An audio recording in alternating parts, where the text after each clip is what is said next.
Seeing all that food waste in the New York Times article was really unsettling. Farmers dumped 4 million gallons of milk a day last week. And at the same time, you're seeing lines at food banks that are going for miles with people waiting, sometimes 16 hours to only get turned away.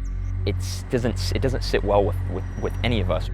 So what we did is we said, okay, let's call around and see if we can find a farm, that actually has surplus eggs, and see if we can just connect, one farm to one food bank. And maybe you can call it naive, but as college students, we're gonna try. In the first week, we delivered 10,800 eggs and 50,000 pounds of onions. This was a food bank that I had grown up volunteering at. My parents took me there when I was 5 or 6, and we'd sort the fruit. That feeling that we just had helping, our local food bank, how can we get other communities to feel the same way? We called as many of our friends as we could, and everyone kind of felt the same way. Hey, there actually is something here. We got to get moving on this. College students starting FarmLink. FarmLink. The FarmLink project, connecting farmers with food banks. Food Finders, who sponsors us, their PayPal account has frozen. PayPal was this suspicious activities going on. You just received, thousands of donations in the last, 10 minutes. It's insane the amount of outpouring and support.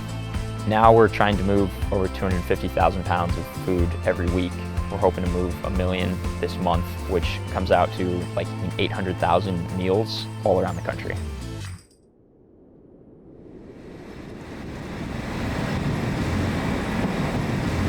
I'm the 4th generation to work this farm, and my sons are the 5th. The only situation that's similar to this is my great-grandfather back when he was dealing with World War I and the Spanish flu. But calling him up and asking him for advice is not really a go-to plan, so we're kind of making it up as we go. This year, because schools, hotels, restaurants are all closed, those contracts have dried up for Doug, and now he is sitting on a pile of, he doesn't even know how many potatoes, over 1.5 million potatoes that he doesn't know, what he's going to do with. Through the process of, getting, say, potatoes to a food bank that really needs it, we can pay Doug and his farm workers so that they can plant next season.